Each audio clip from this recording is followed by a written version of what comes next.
안녕하세요. TQSRN 연구소 실험실 기본기 시간입니다.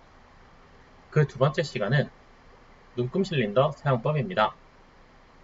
액체의 부피를 정확하게 측정할 때 사용하는 도구인데요.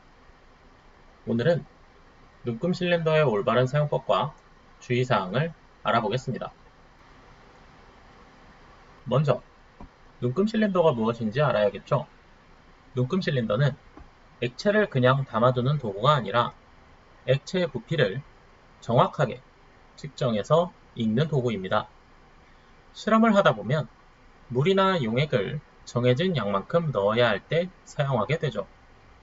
예를 들어 액체의 부피를 잴 때, 정해진 양을 맞출 때, 더 정확한 측정이 필요할 때 사용하는 것이죠. 결국 눈금 실린더에서 가장 중요한 것은 많은 양을 대충 담는 것이 아니라 필요한 양을 정확하게 재고 읽는 것입니다. 그럼 눈금 실린더는 어떻게 읽어야 할까요? 눈금 실린더를 사용할 때 가장 중요한 것은 눈높이와 액체 표면을 맞춰 읽는 것입니다. 먼저 눈금 실린더는 평평한 곳에 똑바로 세워야 합니다. 기울어진 상태에서는 액체 표면도 달라져서 정확하게 읽기 어렵습니다. 그 다음 눈높이를 액체 표면과 같은 높이로 맞춰야 합니다. 위에서 내려다보거나 아래에서 올려다보면 같은 양의 액체도 다르게 보일 수 있기 때문입니다. 마지막으로 액체 표면을 자세히 보면 가운데 부분이 살짝 내려가 보입니다. 이때 가장자리나 위쪽 선이 아닌 가운데 가장 낮은 부분을 기준으로 눈금을 읽어야 합니다. 즉, 눈금 실린더를 읽을 때는 평평하게 세우고 눈높이를 맞춘 뒤 가장 낮은 부분을 읽는 것이 중요합니다. 눈금 실린더는 사용법도 중요하지만 주의사항을 잘 알아야 합니다. 작은 실수에도 측정값이 달라질 수 있기 때문이죠. 먼저 첫 번째, 손으로 들고 읽으면 안 됩니다. 손에 들었을 때 눈금 실린더가 기울어질 수 있기 때문입니다. 두 번째, 위에서 보거나 아래에서 보면 안 됩니다.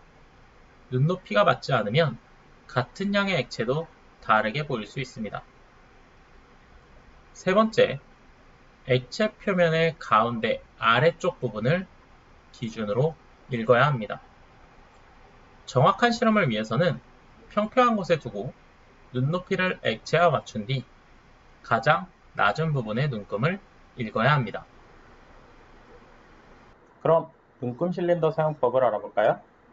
필요한 준비물은 지난 시간에 사용한 스포이트, 물, 눈금 실린더입니다. 그럼 한번 사용해 볼게요. 가장 먼저 반드시 평평한 곳에 세워서 사용을 합니다. 그리고 물을 넣을 때는 눈금 실린더를 들지 않고 받침 부분만 살짝 잡아서 흔들리지 않게 해주고요. 그 다음 목표 눈금까지 물을 넣어줍니다.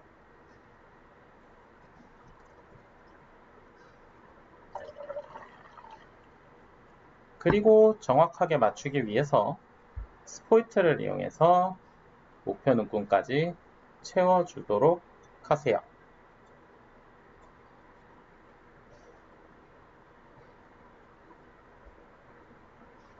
그럼 제대로 맞췄는지 주의사항과 함께 확인해 볼까요? 그럼 이제 주의사항을 확인해 보도록 하겠습니다. 먼저 눈높이가 물의 표면과 동일하게 들 수 있도록 맞추어서 보아야 하는데요. 왜 그런지 확인해 보도록 할게요. 먼저 위에서 보게 되면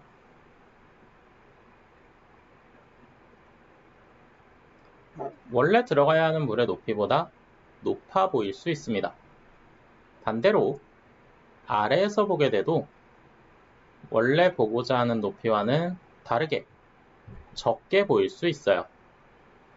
그렇기 때문에 눈높이를 맞춰서 보게 되는 겁니다. 눈높이를 맞추어 주었다면 이제 읽는 방법을 알아야겠죠?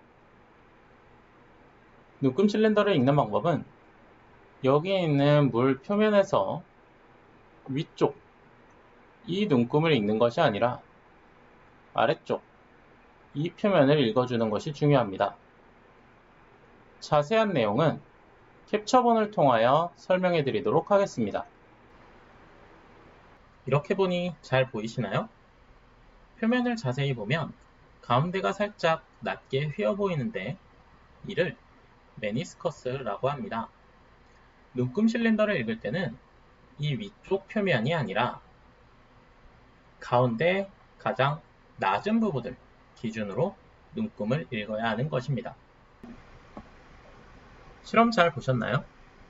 마지막으로 눈금 실린더 사용법을 정리해 봅시다. 눈금 실린더는 평평한 곳에 세우고 눈높이를 액체 표면과 맞춘 뒤 가장 낮은 부분을 읽어야 한다. 요약한다면 세운다, 맞춘다, 읽는다. 이렇게만 한다면 여러분도 눈금 실린더를 제대로 사용할 수 있습니다. 재미있게 보셨나요? 다음 실험 도구는 어떤 것이 나올지 기대해 주시면서 이만 마치도록 하겠습니다. 감사합니다.